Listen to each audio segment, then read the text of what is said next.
Thanks, Teresa. Good morning, everyone. Welcome to a Cabinet meeting for Breckland District Council on Monday, the 21st of March 2022. It is now 9:30, so we'll now commence the formal agenda. Just want to start off by making a proposal to members under Standing Order number 34. I have to leave this meeting at 10:45 at the very latest, and as the Vice Chairman is unable to be here today due to COVID, I'm going to ask members please to propose a Vice Chairman who may have to continue the meeting in my absence. So I'd like to propose Councillor Ian Sherwood for that role, please. Can I have a seconder? Thank you. That's Mark Robinson to second. All those in agreement? Thank you. That's unanimous. So we'll crack straight on with the minutes of the previous meeting held on the 7th of February 2022. Are colleagues happy that they're a true and accurate record? Thank you. Teresa, apologies for absence. Thank you, Chairman. We've had apologies from Councillor Paul Clausen, and also the Chief Executive sends her apologies. Thank you. Lovely. Thank you very much indeed.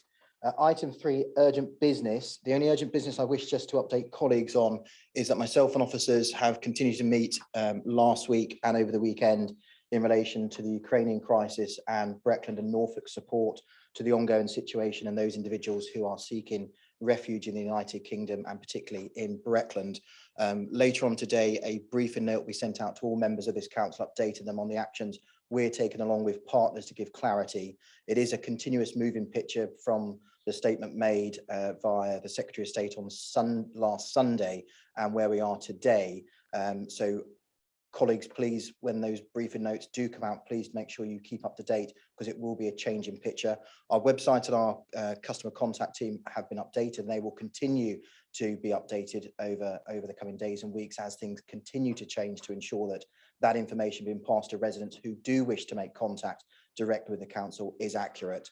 But if any residents and members do have any questions, our point of contact is Steve James, our director, and his team within the Inspiring Communities will be supporting them through that process. So we'll move on to item 4, declarations of interest, please. Councillor Cowan. Thank you, Chairman. As members will appreciate, I am an architect in practice in Breckland, and as a consequence, whilst I have no direct disclosable pecuniary interest for purposes of transparency, I will be stepping out of the meeting for item 8, the call for sites. Thank you. Anybody else? No, item 6, apologies, Teresa. I should have made my statement under item 6 rather than urgent business, but the previous item at 4 still stands. Item 7, then, standing community funding application. Councillor Webb.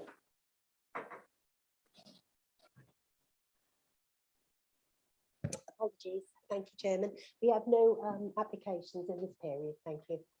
Thank you very much. So item 8 then, which is Breckland Local Plan call for sites. In the absence of Councillor Clausen, I will present the report. I presented the report, I move the recommendations, and I invite Councillor Kiddle-Morris to make an opening statement. Thank you. Yes, thank you, Chairman. Good morning, ladies and gentlemen.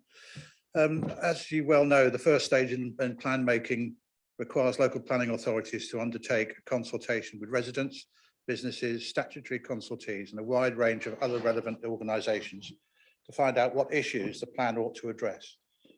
As the first part of this, it is important to invite potential development sites to be identified at this very early stage, so they can be properly assessed for their suitability and acceptability through the plan preparation. This report seeks agreement to commence 2 separate calls for sites. The first call for development sites.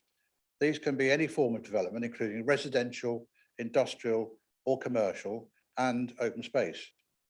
The second is a call for local green spaces, which are different from open spaces. These are areas of land that are of particular importance to the local community. Further information on each of these is provided in the guidance notes accompanying the report. The call for sites is the opportunity for individuals, landowners and developers to suggest sites within the district for development over the next 20 to 30 years. It is important to note that the call for sites exercise will not determine whether a site should be allocated for development or that planning permission will be granted. However, it will help identify a potential pool of sites for further consideration through a range of technical work.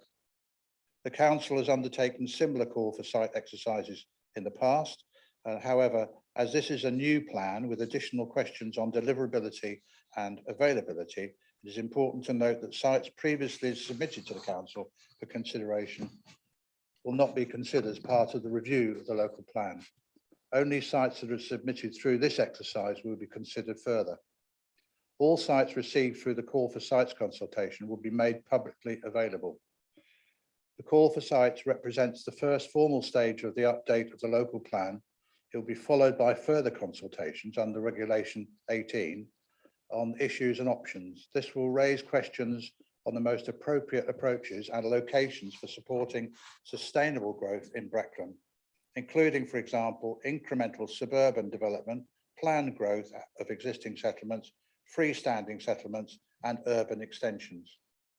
The starting point for any development strategy is that Breckland will seek to meet its identified needs for growth and development through suitable, available, and deliverable sites, as required by government policy. It is therefore important for the council to understand the type, scale, and location of possible future development opportunities. This is an unconstrained call for sites and not restricted by an agreed development strategy. It will not dictate future discussions over the preferred development strategy. And, for example, if the council were to agree a strategy in the future where insufficient sites have been identified to meet it, then an additional call for sites may be required. The recommendation for Cabinet is that the call for sites consultation takes place for a period of 6 weeks, beginning on Monday, the 4th of April, and ending at 5 o'clock on Friday, the 20th of May this year. Thank you, Chairman. Lovely, thank you, Mark. Andrew or Simon, or Andrew, anything else further to add? No, thank you very much. I'm happy to open up to colleagues of Cabinet first for any questions or comments. No, okay, I'll start. Oh, Councillor Hewitt. Just super quick, Sam, I think we have to endorse this as the way forward. This is when I think the local plan becomes very real. Having been through a call for sites on a couple of occasions, this is where things can actually get quite personal, and this is where it becomes a bit of, I suggest, almost like a bun fight for everyone to try and get the land in place. But I think, as Councillor Kittle-Morris has outlined, it's a necessary first stage. It's unconstrained. It will not dictate our strategy, but we need to be absolutely clear as a council where land is and where land is available for development in order to move in the next stage of the local plan process. So I fully support it. Thank you, Sam. Lovely, thank you. So I've got questions from Councillor Attwell, followed by Councillor Kyber, please. Thank you, Chairman. I'd like to specifically talk about Siam Tony and Swanton Morley, if I may. They're both communities that have done neighbourhood plans, and they're the only neighbourhood plans that have been submitted to Breckland that have put forward additional development land as part of those neighbourhood plans. Specifically, Siam Tony, I looked at their plan and they put in additional land in their plan for up to 70 homes, and Swanton Morley an extra 120 homes over and above the existing local plan allocation. There's also the added difficulty with Swanton Morley because we just don't know what's going to happen with the barracks. There's potential up there for quite a lot of development, but that's a sort of moving feast.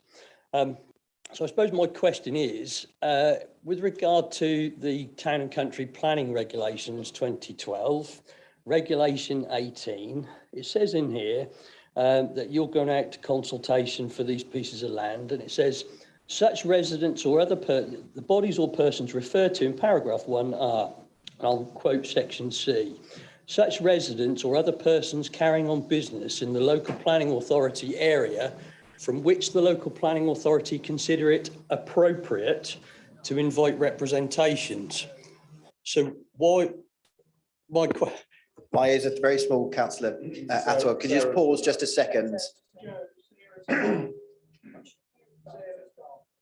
Just closing the windows.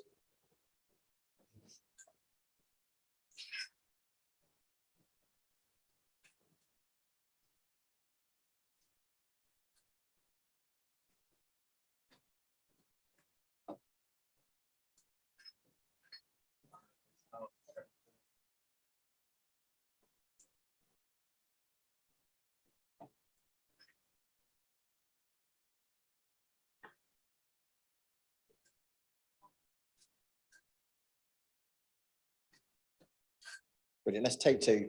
We've got up to I've got Reg to- 18. Yeah, so, Councillor so, Atwell. so I'll repeat that section from Reg 18 if I may. So it says in here, such residents or other persons carrying on business in the local planning authority area from which the local planning authority consider it appropriate to invite representations. So my question is, what, as Swanton Morley and Sam Tony are the only communities that actually have a development strategy, they've gone to the trouble of putting together a very comprehensive development strategy. Why are we going out and inviting additional sites for those two communities? Because I think that's going to cause an awful lot of angst for those communities when they've done everything that this council and the government has asked of them in terms of neighbourhood planning and additional housing. They're not NIMBY communities. They put forward the land, they've done the work. So why are we asking for more? I think they should be excluded from that consultation. Thank you. Good question. Andrew, Darcy, please. Thank you. Any sites that have remained as allocations, sites with planning permission, whether allocated in the local plan or the neighbourhood plan, in the two parishes that you refer to, will be taken into account when the council comes to look at the housing numbers and the future development strategy. So they're not going to be scrapped or forgotten. They will be rolled forward as long as they remain deliverable and available, and be considered as part of the new plan when it emerges. So just for the community, Andrew and Simon. So as Councillor Ashwell's comments are, Swanton Morley and St Anthony have allocated those sites to give some certainty to those communities. Are we still expecting further housing growth in those locations, or will they be excluded through this process to give some certainty around the allocations which are already presented through their neighbourhood plans, I think was the question. Yeah, I think so. And what I would say is that we currently have a housing number, an annual housing requirement that we need to meet, and we will be undertaking work at a later stage in the process to establish exactly how we deliver that housing number in relation to the sites and the locations that we have, and that development strategy will come out of the call for sites. I think that the point that's being made is in relation to the fact that Swanton Morley and St Tony already have allocations, and do we need to find additional sites within those settlements? We may or we may not. It depends on how we look at the development strategy. We may, and this is all theoretical, we may turn around and say some of the larger villages may need to take more housing, and that might be over and above what St Tony and Swanton Morley have already catered for within their neighbourhood plan. And that's something that we will need to put into the mix when we come to that development strategy stage. What I don't think we can do is say that we're not inviting expressions of interest within St Tony and within Swanton Morley from people who may have land there that they wish to put forward. So just for my understanding, so hypothetically, if Mr and Mrs Jones placed some land in those communities which sit outside the existing local plan and the neighbourhood plan, we would take those allocated sites for the neighbourhood plan as the first preference, and then anything above and beyond that, we would then take Mr and Mrs Jones's allocation on a case-by-case basis if there was a further requirement in housing numbers in that locality.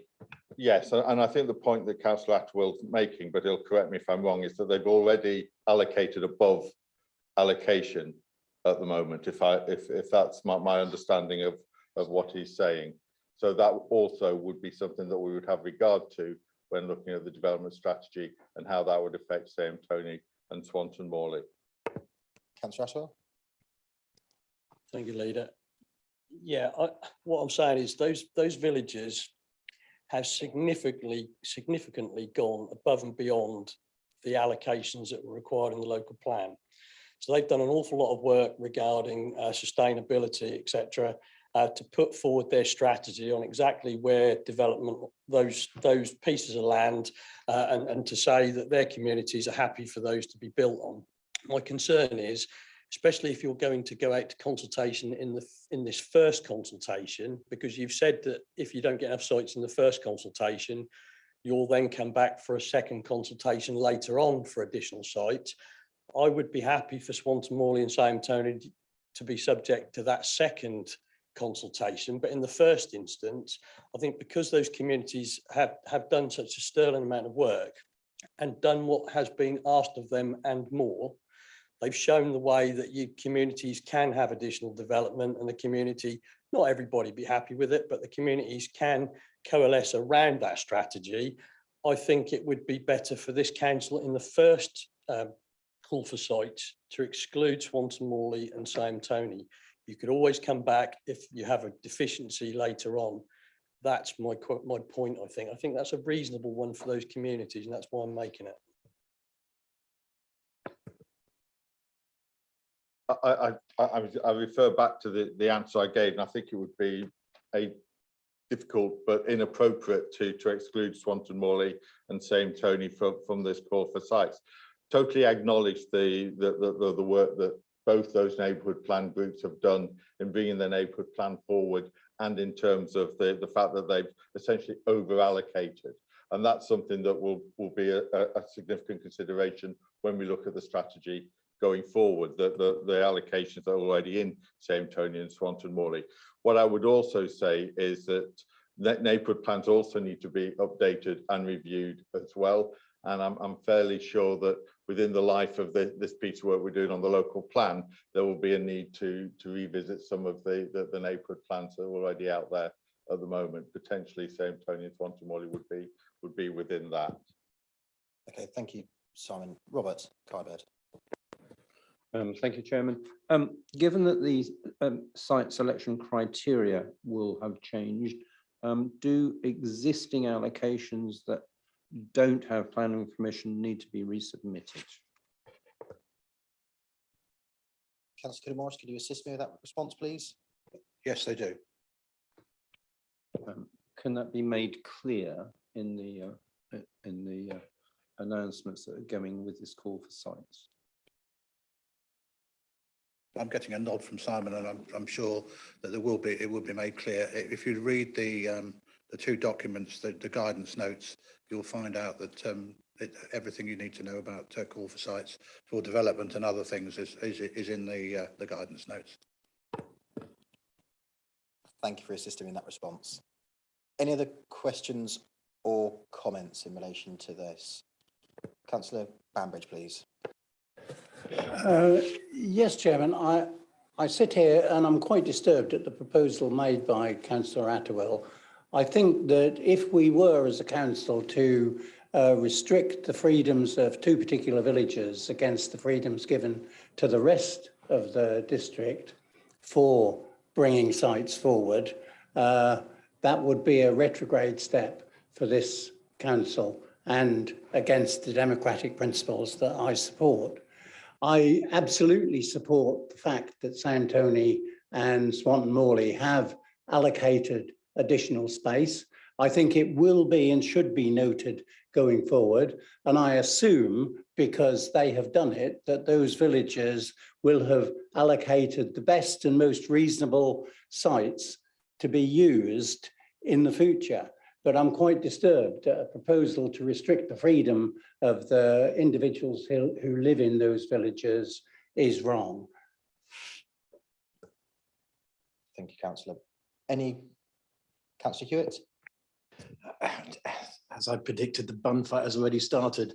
I would like to put my hat in the ring for saying that the village that I represent, Shipton, has chosen not to do a local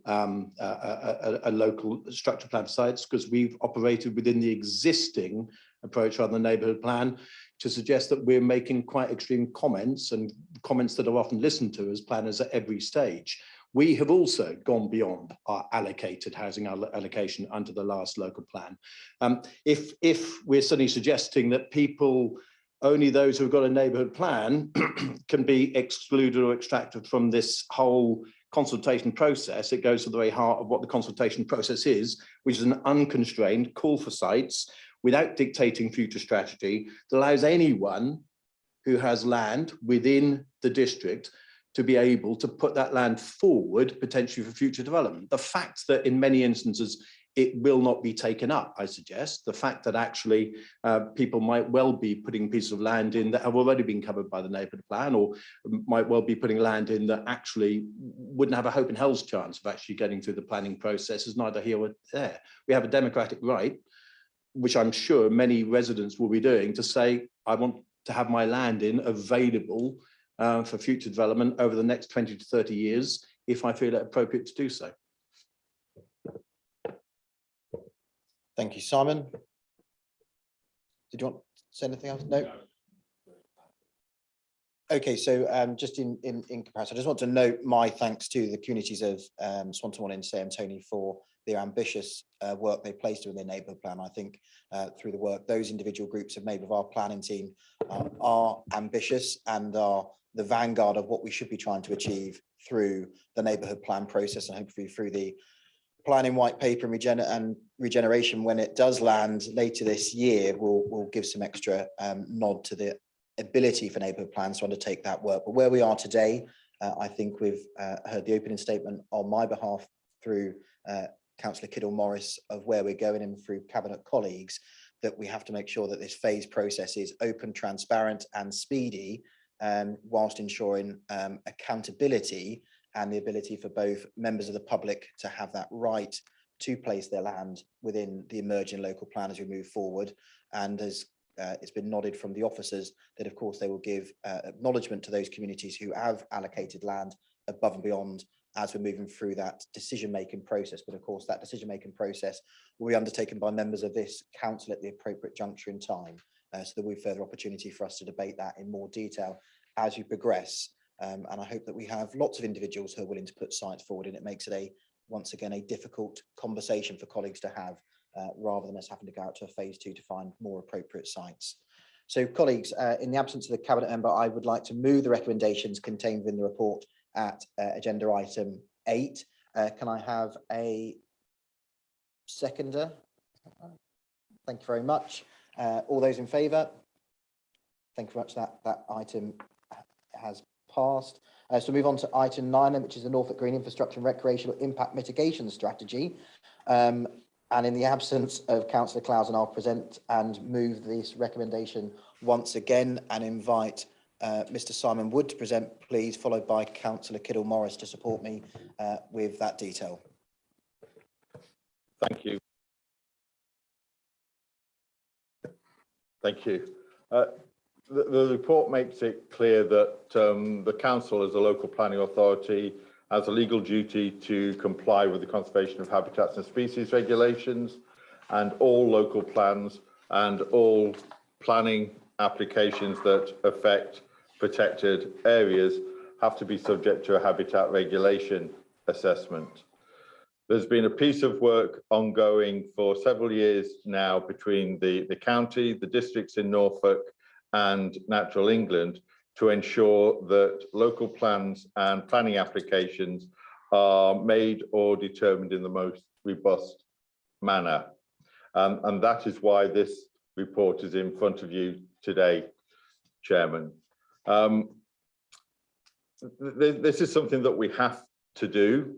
There are implications for us as a local planning authority if we do not do it. And there are also implications for our neighbours if we don't agree this strategy. Those implications are in relation to ourselves, that we end up in a position where through our local plan process, and more importantly, through planning applications, and that's all planning applications that propose a new residential dwelling, that Natural England will object to those applications. And that could have serious implications for our decision-making process going forward. Also, in terms of our neighbours, the Greater Norwich local plan is currently going through its examination. And an important aspect of that is its ability to demonstrate that as a county, we are meeting our obligations under those regulations. There have been a series of challenges made to the work that is being done.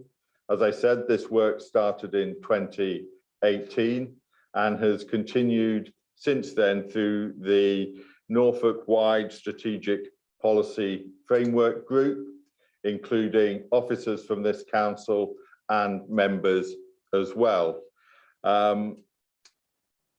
It's been a long time in its instigation, and it is a detailed and extremely long report. The government are at present going through a whole raft of new measures being introduced to look at gains in biodiversity and improvements and mitigation for development within the natural and built environment. Only last week, new advice came out in relation to nutrient neutrality within the River Wensum, which will be another, I hesitate to use the word barrier, but it will be another aspect of natural environment legislation that developers will have to consider, specifically in the northeast of the district. This strategy applies primarily to new residential dwellings. However, paragraph 3.41 of the strategy, which is at page 179 of your agenda, sets out other forms of development that will also pay this tariff. And that relates to houses in multiple occupancy, including hotels, guest houses and lodges, student accommodation, care homes, residential caravan sites, gypsy traveling show people plots, and also residential moorings, holiday caravans, touring pitches and campsites. Its primary objective is to mitigate the recreational impact of new development within the district and the county as a whole. It is something that will be managed by the county council. However, there will be a board which will oversee the management, of which this district will be represented along with the other districts. The other districts within Norfolk have already implemented and agreed this strategy, and we are one of the last to do so in terms of making it as legally robust and as responsive to Breckland's needs as we possibly can.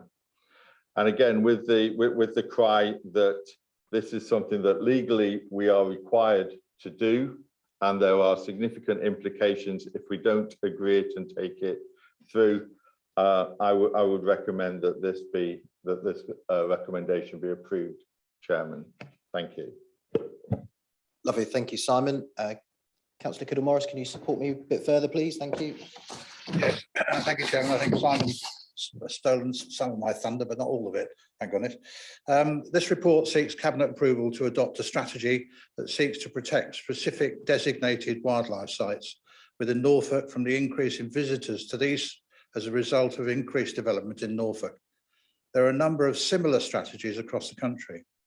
If adopted, then the document would be used in the determination of planning applications for all new dwellings granted planning permission within the district. The strategy as a county-wide document would be adopted by all the districts within Norfolk.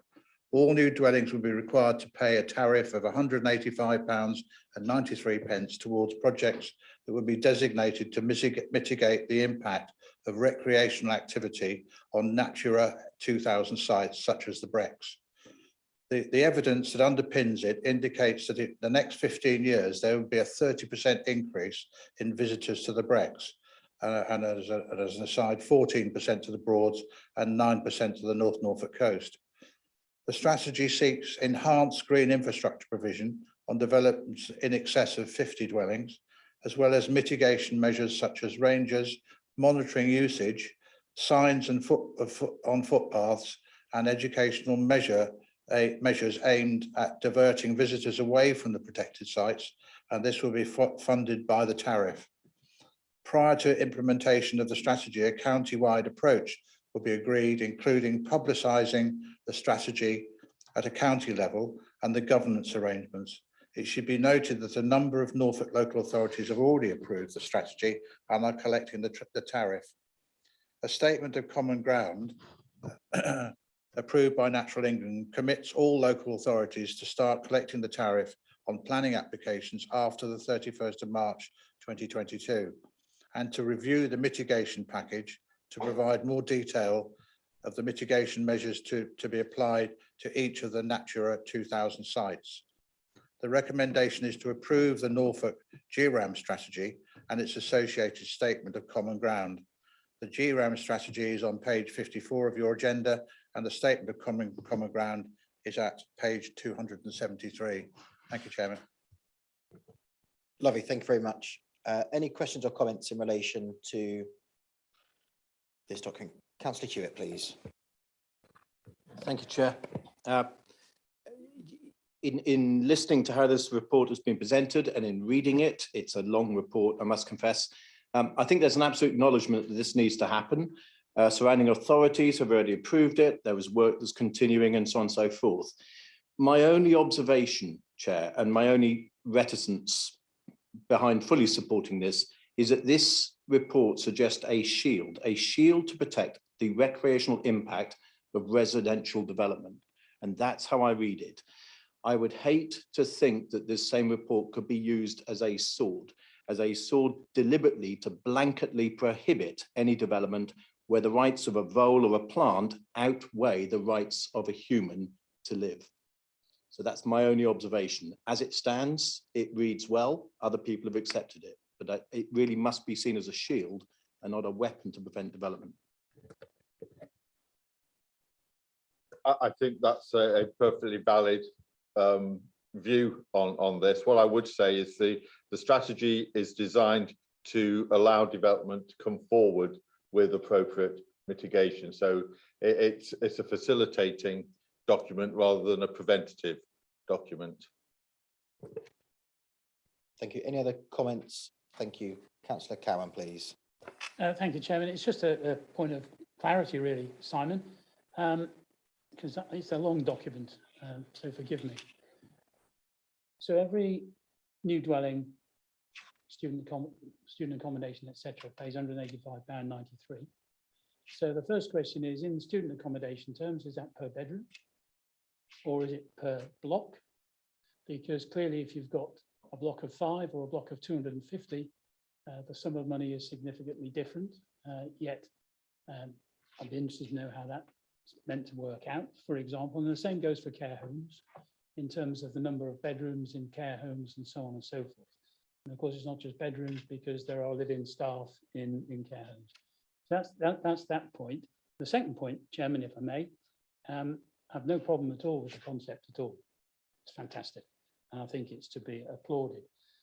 My concern is that the tariff that's collected across the county has adequate governance and is ring-fenced. We all know that local authorities throughout the country are strapped for cash, and I would hate to think that we end up with hundreds of thousands of pounds going into a fund which is designed to do some very, very positive and imaginative things in terms of the environment, but suddenly find that it's being siphoned off to deal with other matters. So I'll be very keen to understand what the governance arrangements are about administering the tariff. Thank you, Chairman. Lovely, thank you. Simon.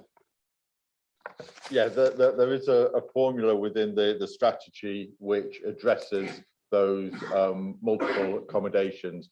And I think in terms of student accommodation, I've just been advised 2.5 units is equal to 1 dwelling.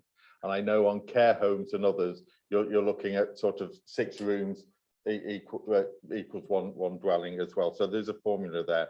In terms of the governance, this money will be collected certainly in this district through the Section 106 process, whether that's through a Section 106 agreement for major developments or unilateral undertaking for minor developments. And you'll know that if you're collecting money for a specific purpose, legally, it has to be spent on that specific purpose. I do know that other districts are using Section 111 of the Local Government Act, so it is important that the governance is in place because that doesn't have quite the same rigor as the Section 106 of the Planning Act.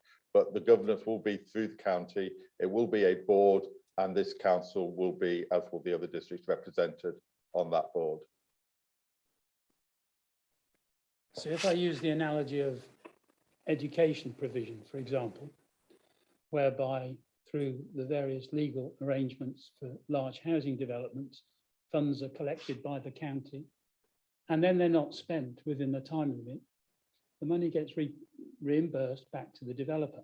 So I'm keen to understand how we hang on to this money, and we know it's being spent, and it's being spent in the way that this particular proposal suggests, because I will be very concerned if after, let's take a period of time, let's take 3, 4, 5 years, the money that's collected in connection with 500 homes that were built somewhere in the district doesn't get spent on anything like this, and then do we have to give it back? Thank you. What I would say to that is through the bilateral Section 106 agreements, there is a requirement to pay money back that is collected if it's not spent within a specific time frame. And I think the governance of any body that looks after this will have to have regular monitoring and review reports. The infrastructure funding statements that each district and the county produce in how they've utilised Section 106 monies will need to reflect the monies that are used for this this mitigation strategy. Unilateral undertaking funds do not have clauses in them that require the monies to be paid back, so that money can be held on to. But I agree with you, the governance around this, the monitoring, the review is an extremely important part of how it's going to work. Finally, thank you for that, Simon. Clearly here at Breckland, we've put in a process where we monitor our Section 106 agreements and we ensure that the Section 106 monies that are collected are actually used for the purpose that was intended at the time it was collected. My advice here would be that we must, as a council, recommend strongly to county, because if it's county who are monitoring and administering this particular tariff, that they put in place very similar arrangements, because from what you've just said, Simon, with great respect, I suspect you're concerned, as am I, that those arrangements may not be in place. Thank you, Chairman. I'm sure those arrangements will be in place. We just need to make sure that they are. Thank you. Councillor Kyber, please. Thank you, Chairman. Paragraph 2.3 of the report constrains new residential to new dwellings only, although I think the intention is that the application of the tariff should be fully in accordance with para 341, which identifies those 7 types of growth. So I think the second recommendation needs to be quite clear that it's that wider definition of residential that we are beginning to collect funding for.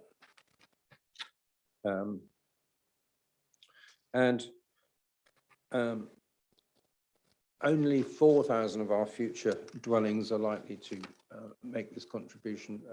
The main exceptions, well, exceptions will be both the urban extensions and anything with an existing planning permission. So it might be slow for the total funding stream to kick in, which would reinforce what Councillor Cowan said, that whilst there is in table 10 a very detailed breakdown of the costs and the charge out to the nearest rounded penny, if those funds don't start to get spent quite quickly, I think the legal basis for taking the money is weakened. Thank you.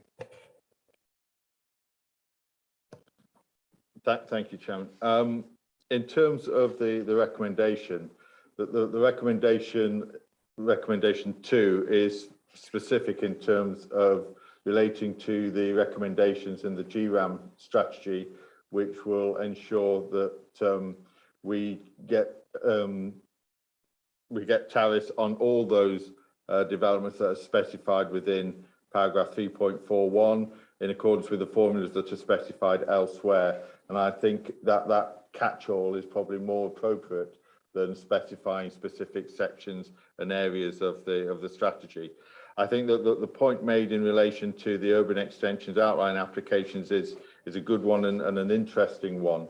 The Norfolk districts have taken legal advice in terms of how this tariff would apply to reserved matters applications that relate to outlines granted before the tariff was brought into play. And that would, of course, include both the Thetford and the Attleborough urban extension applications. The advice essentially is that where the outline application fully addressed and mitigated for the recreational impact of development, and that is considered to still be satisfactory having regard to the strategy, then there is no need to address that within any reserved matters applications.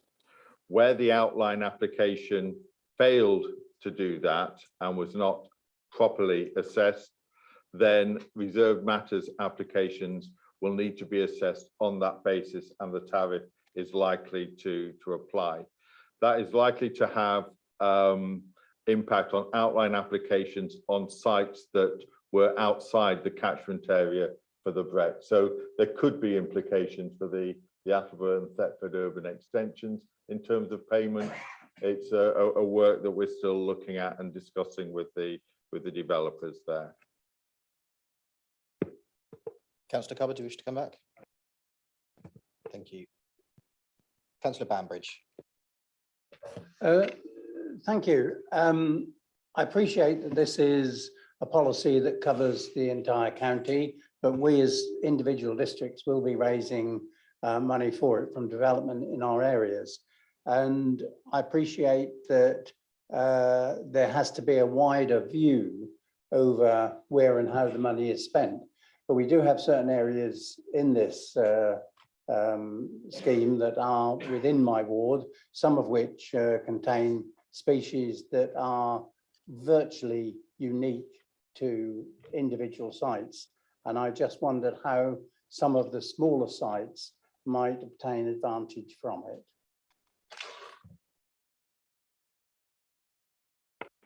This only relates to specific Natura 2000 sites, and any development that affects other areas such as sites of special scientific importance or the special areas of conservation such as the River Wensum will need to fully comply with the legislation that relates to those as having that designation. The nutrient neutrality work that I alluded to earlier on today specifically relates to the River Wensum special area of conservation. And you'll be aware that there are applications such as the Billingford Lakes applications where there has to be mitigation against the impact of development on that because of its designation as a triple SI and a special area of conservation. So there are still policies that will safeguard that, but this will not specifically benefit those. Other than in catch-all, because if you're providing additional recreational areas for people to visit outside those protected sites, it may seek to try to attract visitors from those other protected sites that you've alluded to as well. Thank you. That makes it much clearer to me. Thanks, Councillor Bambridge. Any other questions or comments at all? Notes the recommendations are contained within pages 48 of the agenda pack. Can I have a seconder to my proposal for the recommendation? Thank you, Councillor Suggett. All those in favour? Thank you, they're formally moved. So let's move on to item 10, which is the date of the next meeting. This will be on Monday, the 25th of April, 2022 at 9:30. And I'm pleased to say that that will be our final meeting of us before we go back out on the road again. So colleagues, stand by for the list of updated dates for us moving to our cycle around the market towns again.